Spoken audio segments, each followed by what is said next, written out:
Hello, everybody. Welcome to the second episode of the Dadbodcast. I am your host, of course, Isaiah, and I am here to wish you guys a belated Thanksgiving. Obviously, this podcast is coming out a couple days late, but in the grand scheme of things, today was the day that I celebrated Thanksgiving. Don't know why. My family's really weird. Let's just start off with that. Before the podcast gets started, by the way, I'd like to thank our brand new patrons over at patreon.com/Isaiah Zane. So thank you, Jessica, Yolanda, Megan, Chrissy, Chris, Masha, Lauren, Dootsy, and Jenny. Thank you all. I love you all. You guys are fantastic. And you guys are going to get a very special Patreon exclusive podcast here coming up pretty soon. That's pretty exciting. Over there, we're probably going to talk about more adult themed stuff. Maybe go a little deeper in stuff that I talk about. I don't know. Who knows? What are we going to do? I haven't even made that part up, so it's fine. I had been wrapping my brain around what exactly I wanted to talk about in this podcast. I thought about a book that I was reading and studying. I thought about relationships I've had in the past. I thought of all of these things. I thought about a Thanksgiving exclusive podcast, but there's not really a lot to get there's not really a lot of content you can get from Thanksgiving. I think Thanksgiving is probably the most underwhelming holiday in the holidays. In my opinion, it just kind of flows with Christmas. Thanksgiving, in my opinion, is a Christmas tradition, but we have to have both meals. But all last week, after the first podcast came out, I started feeling a little weird. I started getting a temper. My anger was getting worse. And I started having irrational and intrusive thoughts. And I thought about it. I'm like, I'm going to talk about that. I'm going to talk about how bad my intrusive and irrational thoughts can get and how I'm trying to maintain them. And maybe I can give you guys some tips on how to maintain them and try to steer clear away from all of that as much as possible. So after the first podcast went up, I was very excited to just start making content. There was a bunch of ideas that I had. And I thought, hey, let's write them down. Let's try to think about more. And I think that's kind of what started it, was that I was so worried about the content coming out and everything surrounding what I was about to do. And I wasn't doing it. And I felt really upset, and I felt ashamed, and I felt like, none of these people should be interested in what I have to do because there really isn't anything new for them to look at or watch. So I started doubling down on those thoughts. I started thinking about how awful I am as a human being. Listen, it gets really bad. There have been friendships, relationships, all of those ended in a second because of my irrational and or intrusive thoughts. And I mean, it's not quite impossible to think that. All it is it's just, that's something that I've been trying to tackle through this journey throughout the year of this last year, of me just becoming a better person, me trying to figure out what my brain is telling me, all of these things that I've neglected in the past. And it almost felt like I was dropping the ball again. And it hurt. But let me kind of start you off on this year alone. And I'll kind of talk about the things that I think about or have thoughts about. So earlier this year was kind of the definition for me. I really wanted to stick to my guns. I really wanted to go in depth in my head to figure out what was wrong and what's upsetting me a lot of the time. And I really tried to hold myself accountable to these promises that I was making to myself, but also holding myself responsible for scenarios that I may have brought on due to my irrationality and my intrusive thoughts.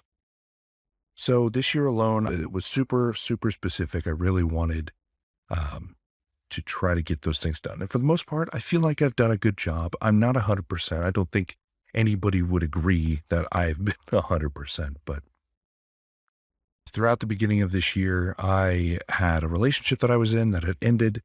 There was another relationship started that has ended. So that's kind of not been a major focus in my opinion. I know a lot of people who know me would classify me as the kind of person who jumps really quickly into relationships. Maybe I'm attracted to people who aren't having the best time mental health wise, and I think that I can give them a hand or I can help them. And that's completely completely subconsciously. I have no idea that I'm doing it until somebody tells me. And unfortunately, that before this year, that was kind of a big trend. So I kind of wanted to completely write off having a relationship. The last two relationships I've been in have been difficult, and I'm like, you know what? I need to just worry about me right now. I need to figure out what's going on in my head before I could try to figure out what's going on in everyone else's. Another thing that I was really, really having trouble with was keeping down a job. I was anxious all the time. I was always afraid of making mistakes at work. I was always afraid of making mistakes, being relatively new and having people judge my entire work ethic based on the mistakes that I made. I know what it's like to be the new guy. I know what it's like to be the other face when a new guy comes in. So I hate being in that seat. And the last time that a job actually worked out for me was in 2019. I was working at Walmart, which always seems to call me back, but I was doing a third shift remodel position and I had made friends and we would hang out after work and we would talk all the time. And that really like helped me out. The environment was very warming. There wasn't a lot of things that in my head I felt like I could or would get anxious about. There were some circumstances and maybe I'll again, I'll go into detail in other podcast episodes because talking about my work history would literally fill like an hour of of topic. I don't have the best record in keeping a job, but to a lot of people's criticism, they don't understand that I have a mild form of anxiety. I'm socially anxious. I don't like to talk to people because I just generally don't like people. I don't like stereotypical consumers. And for some reason, I always seem attracted to said consumable jobs like a Walmart. So this year alone, I had worked in several different places, and that really wasn't getting me anywhere. Once I started really cracking down on the fact that I might have issues in my head was when I started at a Holiday Inn. I was also doing third shift, and I was doing a night audit position, which basically means that I would come in at 11 and work all the way until 6. Yeah, no, 7. 11 to 7. That's what it is. So I'd work from 11 to 7. And between those times, I would check guests in, I would check guests out, and I would perform a night audit, which is just completely all finances and numbers, and it's really boring things. For the most part, I maybe had 2 hours of legitimate work that I had to do at night. So I was just alone. I was just finding something to do, sitting on my phone, hoping that other people would come in, even though secretly I didn't want them to. There have been some times, even in that scenario, where stuff can get pretty scary. And I that could be a story on its own, maybe a short story. But that was when I was like, okay, I can't do this. And I don't know if it's getting worse. I feel like now I'm kind of like testing some new stuff. I'm doing some more mental health exercises. I'm trying to cope rationally. But as you can see, as the title of this video, it doesn't really always work out that way. So I'd quit there. And it was actually really sad because they really, really liked me there. And I think it was just the rawness of, that's like the closest thing to like customer services you can get, really, besides maybe making someone's food. It's very personal. You're dealing with people who are tired. You're dealing with people who have been driving all day. You're dealing with irritable people, right? You're dealing with workers who don't necessarily want to be away from home to work. So you're trying to come up with a way to seem inviting, but in a scenario like a hotel, things mess up quite often. And it's justifiable. Like, yeah, you don't want to be away from home and have something inconvenient happen to you. Going into that job, I had one time where somebody was yelling at me. One time where it got really bad. And that one time I snapped. I stopped being, I guess, a little bitch. And I outright told these people, I'm like, hey, I don't get paid to be treated like this from anybody. And I get, I have the permission to do that, right? It's a hotel. I have permission to, for no reason whatsoever, just not help anybody. If they need a room and I don't want to help them, then they could, go somewhere else. I can properly do that. I'm allowed to do that. I never wanted to do that, but I don't like being put in a scenario. The scenario in which I got shit from a customer is extremely complicated. And although I would really like to share that with you, maybe if I do like a jobs podcast in the future, I can go more in depth and try to explain it in a way that is not confusing. But there's a lot of terms, there's a lot of things, this specifically about hotel like audit, that it gets weird. So I'm going to skip that. But yeah, that was the time that I started feeling like, okay, maybe I need to focus more on this. Maybe I need to focus more on what my brain is telling me. And like, since, 2018, I'd been living with my mom and she's been literally a godsend. She has helped me in every single way. She's been there to help me when I fall down.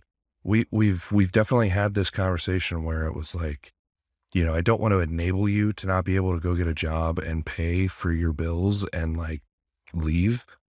But she's also had that balance where it's like, you know what? I know that you have these issues and I know that you're not lazy.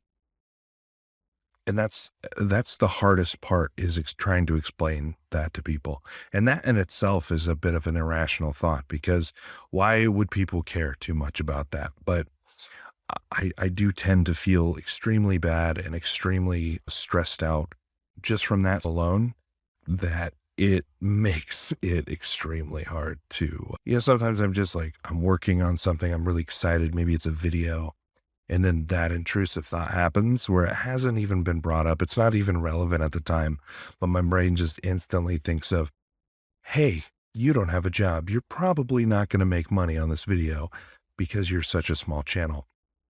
So why are you bothering with this when you could be using that time to go and find a job?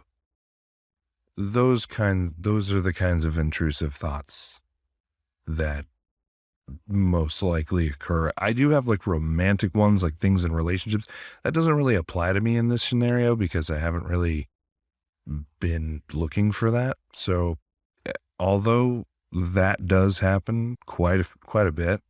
I think that's relatively normal, rational thoughts and relationships. I think that's just something that you have to communicate with your partner and kind of come to middle ground and all of that. But when it comes to other things, I mean, communication is key. But if you're being irrational about it, you don't want to talk to anybody. That's kind of the whole point. So I started having these feelings this past week because I set up the merch shop, which I'm going to be honest with you guys. I'm not sure if that was a good idea or not. I'm a really, really small creator right now. I know on TikTok I have, over 20K, but for TikTok standards, that's kind of nothing. But I feel like that was a bad idea. I probably should have waited on that. And I might just start doing stickers. I don't know why I'm talking about that. I get off on tangents so much.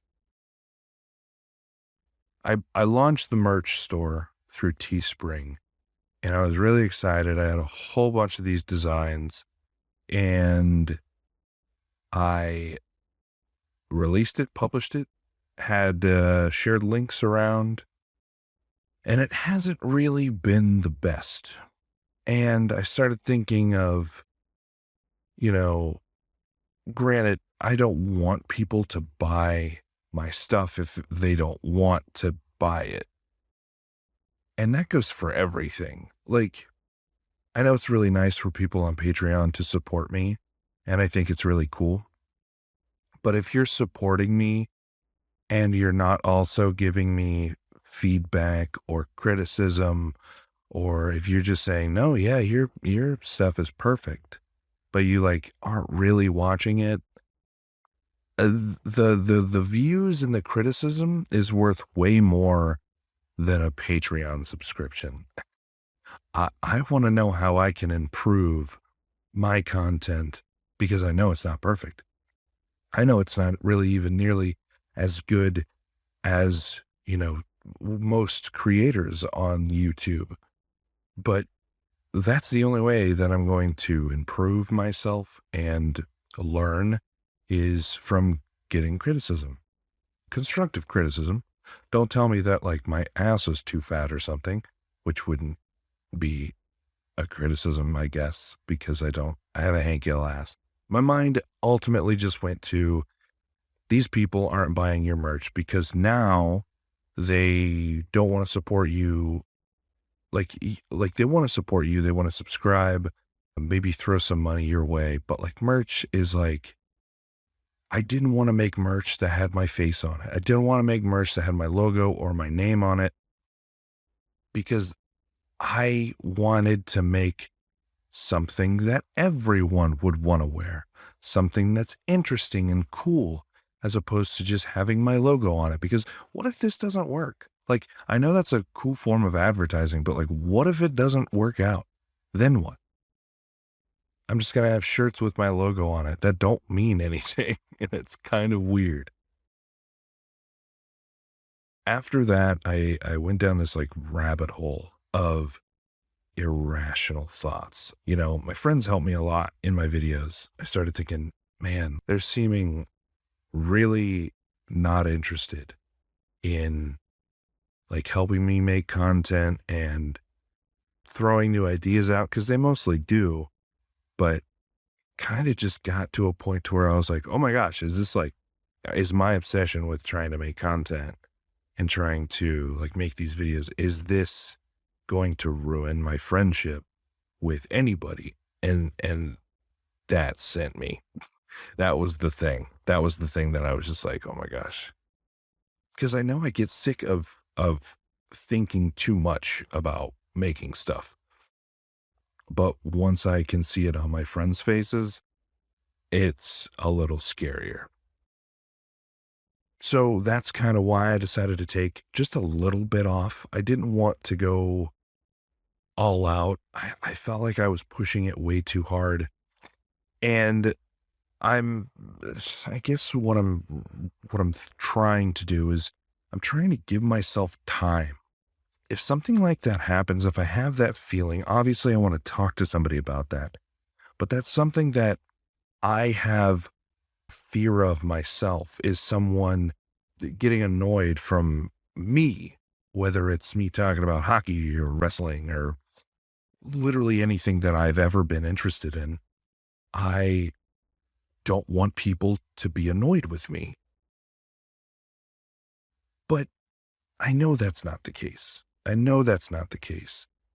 And I have to overcome my own fear of, do people actually like my content? Maybe I don't like my content. Maybe there's some subliminal messages going on in my brain. I'm not really sure.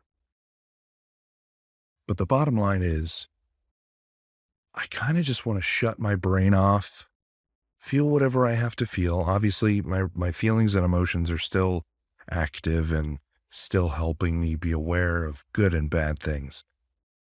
But just make it. Just start.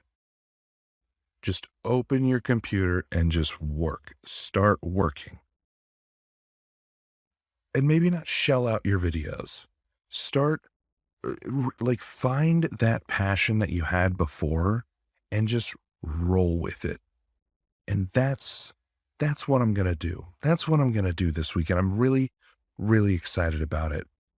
I'm going to just figure out me. I'm going to get to the bottom of my passions, and I'm going to make some damn content for all of you pretty people. Thank you so much for listening. I don't know if I'm going to keep the podcasts at a smaller time frame. I don't really think that a lot of people would like to listen to a long version of me. Maybe I'm wrong. Who knows? If you're interested in a longer thing, let me know. Say holla at your boy. Be like, hey, keep talking louder. Not louder. Longer, I mean. I'm really tired. It is 1:43 in the morning, and I decided to record this just off the whim, just for you guys. Thank you guys for watching. Either if you're watching it on YouTube or you're listening to it on Spotify, thank you so much. You are such a cute little pickle, and I hope that you have a great day or morning or night whenever you're listening to this. I hope you have a great time. I hope you had the time of your life. That is a song. My name's Isaiah. Keep it toasty, but not too toasty, because they'll get you. The creatures will get you. I'm gonna go to sleep because I'm not making sense. Okay, bye-bye.